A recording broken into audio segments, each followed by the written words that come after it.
Hello and welcome to Forgotten Sitcoms, where we take a look at a show that does not appear to have lingered long in the memory of the nation. So today we're going to be looking at Get Well Soon. This only had one series back in 1997, and it didn't exactly get a lot of notice at the time, hasn't gained much traction since, but there are some interesting elements about it, so let's get stuck in. So Get Well Soon is set in a tuberculosis sanatorium in 1947. That may seem like an odd place for comedy, but in sitcom the situation just needs to be a reason for a set of disparate characters to be stuck together. It does lend itself to a certain gallows humour, very dark humour when people around you are sick or dying. And indeed this is not shied away from in Get Well Soon. The opening episode has one of our principal characters being moved into the sanatorium and taking the bed of a recently deceased man.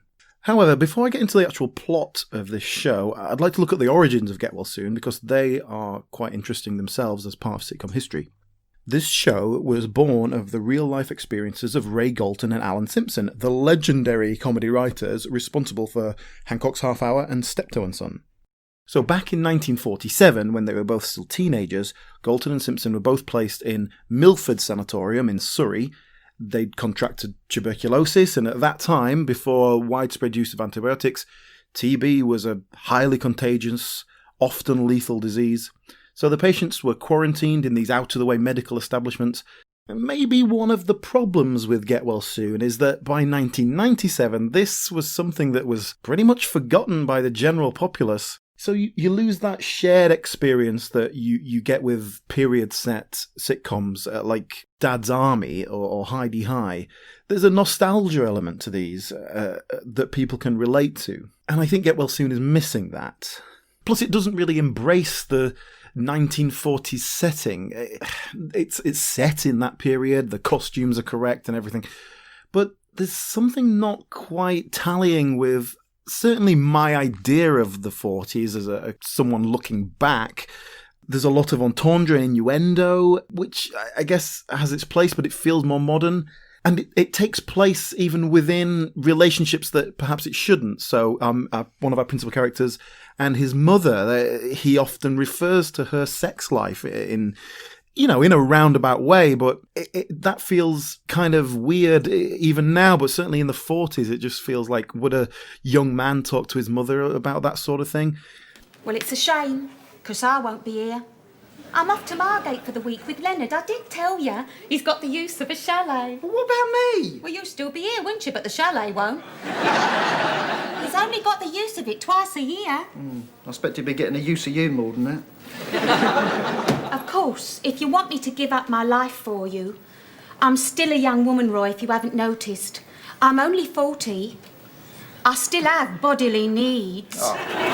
But if you want me to devote myself entirely to you, to live the life of a nun... No, don't disappoint South East London. We have a character called Jeffrey, who's an orderly, who is quite a nice character, actually, brings a lot of energy in as an orderly, just pops in and out of scenes. But he's very camp, this in a very classic comedy camp way, I suppose. Yeah, I know there were people like that in the 40s, but it seems very brazen for that time. At a time when homosexuality was still illegal. Excuse my little Noel Coward impression. It was my party piece below decks. Oh, yes. Where were you during the war?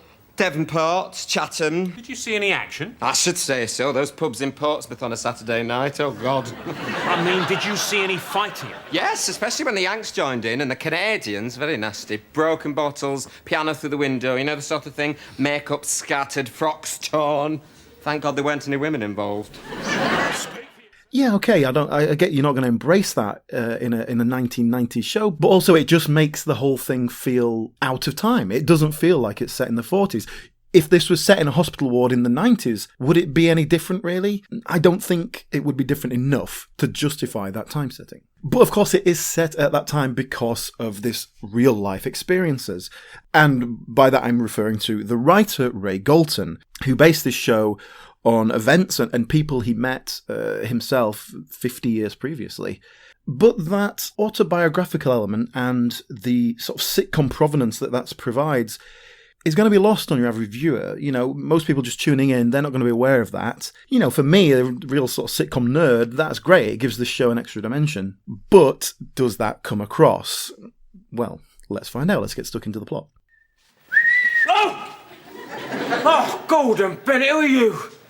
You gave me a start there. I thought for the moment it was George. George? Yes, he died in that bed a few days ago. I'm not used to seeing anyone else there. He died in this bed? Yeah, right where you're sitting. I hope they changed the sheets for you. Well, so do I. So episode 1 uses a pretty typical writing device of introducing a new character, and they become the audience proxy in terms of establishing the norms of this world, the people we are meeting. In this case, it's Roy, played by Matthew Cottle.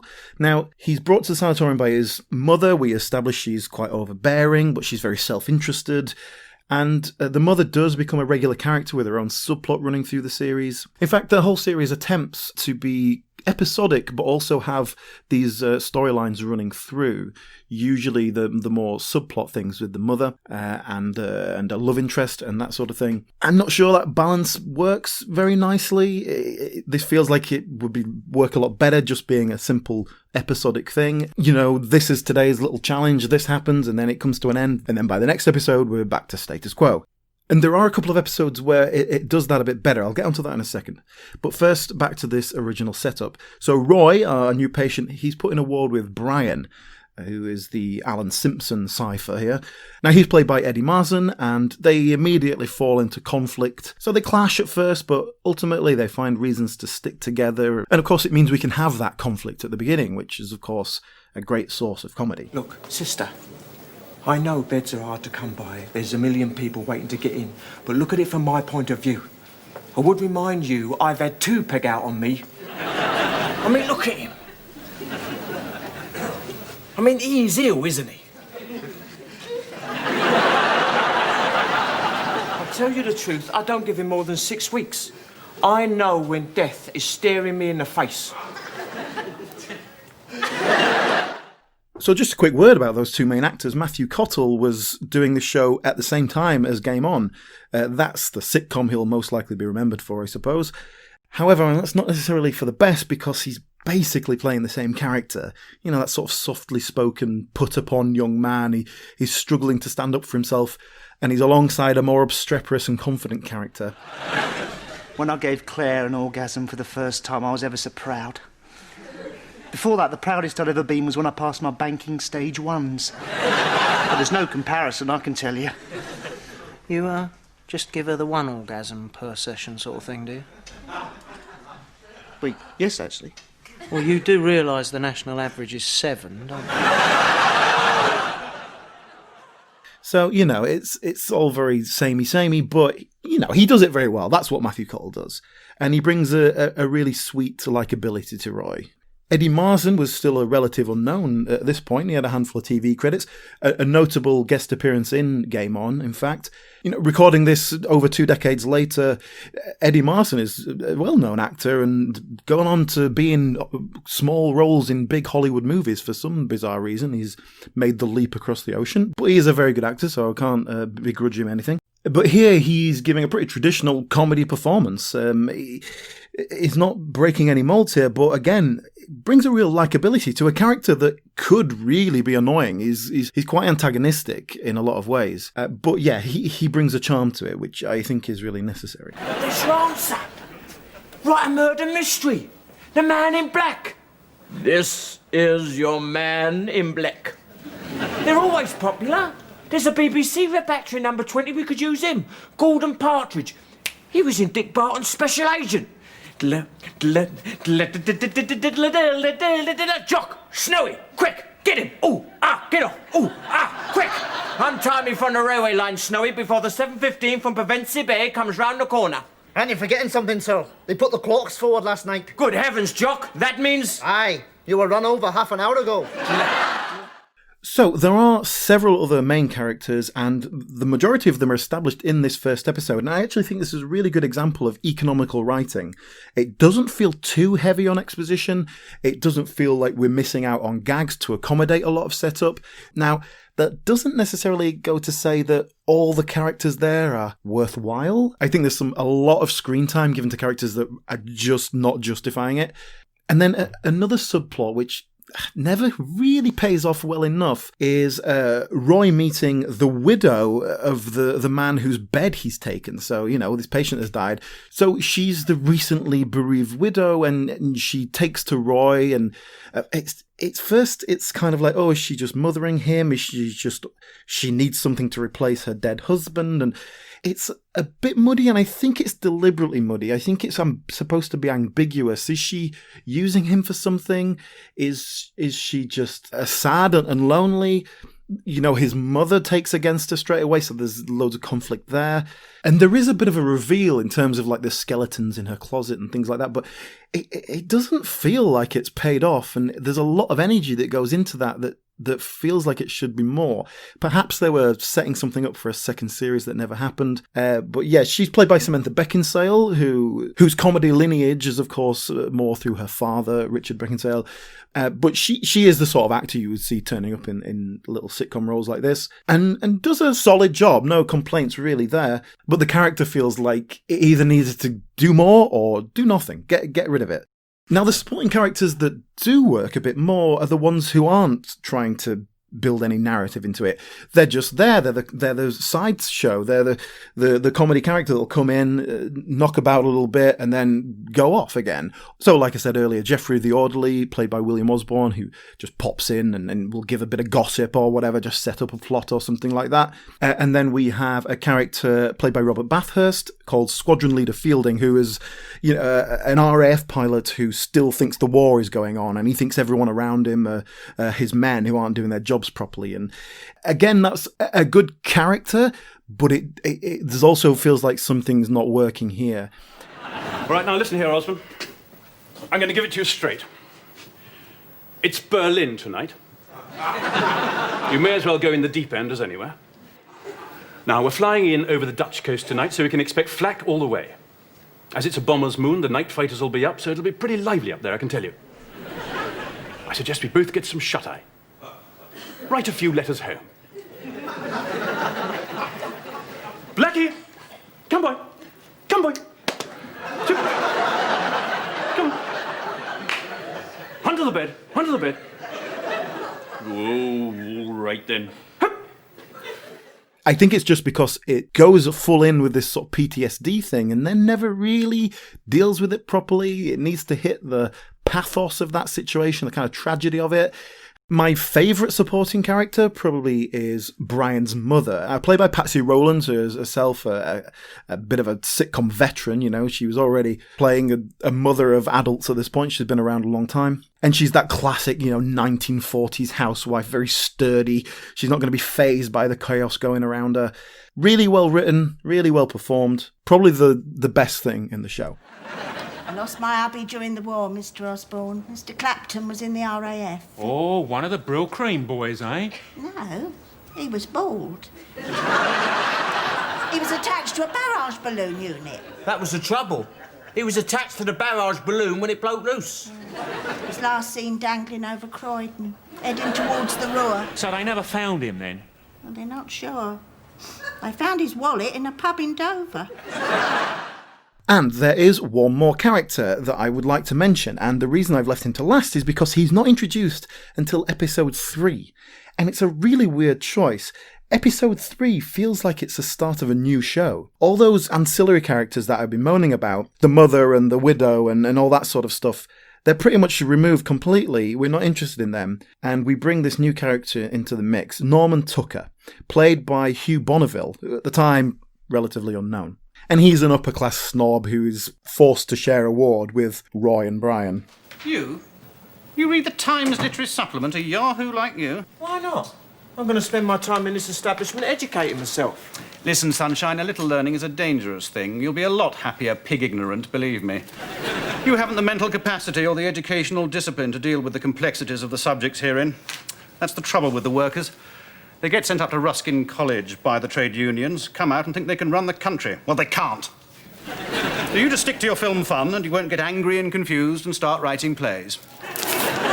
And that's it, straight away. You got your classic class divide. It's bread and butter for sitcom, British sitcom at least. The conflict between them all works really excellently. You have Roy and Brian able to partner together against a common enemy. Bonneville plays it really nicely with that just the right level of arrogance. But the character comes a cropper quite often, and he can play the kind of silly slapstick stuff as well. And they will, a couple of times, they build the plot around him, like what he's doing, what he's up to. And that's the perfect setup. It's episode 3 and 5 are the ones where I'm like, well, this is the show. This is what it should be. But then on the other episodes, they're just jamming all this extra stuff in that doesn't carry the weight, and all it does is pull focus away from our central point. And this is series 1. It's not like we're episodes and episodes and episodes into it and they're having to draw in other characters to come up with new ideas. It feels like they're trying to build something bigger before they've established the basics. And that's probably my main problem. The word I would use for this show in general is unfocused. It's just too loose. And not just in terms of the characters and the plot. The production is loose as well. You know, it feels relatively cheap, but I expect that with sitcom. I haven't got a problem with that. But then there's just these occasional things like Eddie Marsden's character, Brian, is repeatedly referred to as being fat. But he's not. And I wasn't quite sure what they were trying to make of that. And then in one of the later episodes, it's actually a kind of relevant plot point that he's overweight and so he can't fit into his clothes. But then to make that work, they've just shoved a cushion up his jumper. It's such a lack of effort. Like I say, it feels like the production is slapdash. You really have to be funny to get away with that. You know, perhaps the problem here is that more focused setup that I mentioned, those 3 principal characters on the ward, maybe that is a bit too simple. It's too straightforward, you know, and it is basically only when I laugh. So maybe they're throwing all this other stuff in it to try and inject some new ideas. And you know, well, that's the problem. There is a lack of new ideas. That period setting, like I said, should be different to everything else, but it doesn't feel like it's embraced. There's a tendency towards farce, which never feels like a good long-term solution for comedy. But you know, what does work are those principal characters. Their relationship to each other is nice, and the writing, in terms of pure comedy, is very solid. There's a lot of great one-liners, really nice line in put-downs. And you're no better than you should be, Mrs. Owl. I've had better than you for 2 and 6 in Portsmouth. A man like you would have to pay for it. And you know, I'm coming across quite negative here about Get Well Soon, but ultimately it was watchable. You know, it was watchable. There are those good lines. There's a few solid characters.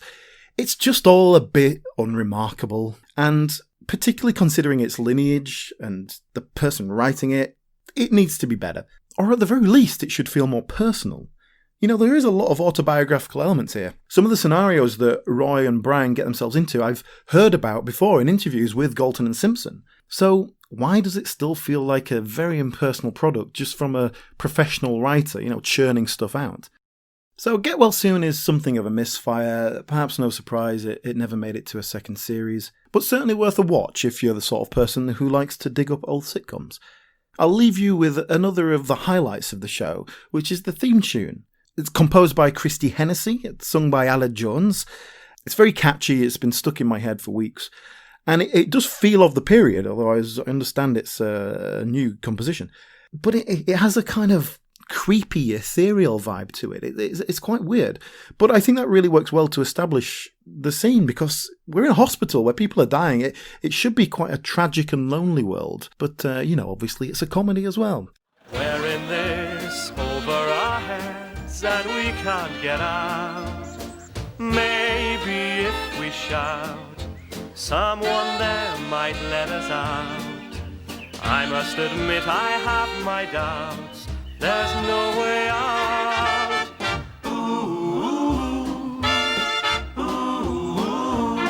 thank you for watching, and go and check out the rest of the channel for more content on the world of British sitcom. And in fact, we have a podcast called, very originally, the British Sitcom History Podcast. It's available on all the usual podcast places, and it is hosted on this very YouTube channel as well. And in fact, this episode of Forgotten Sitcoms was inspired by our look at Steptoe and Son. So if you're interested in Galton and Simpson, do please go and check that out. Thanks for watching, and come back for more Forgotten Sitcoms.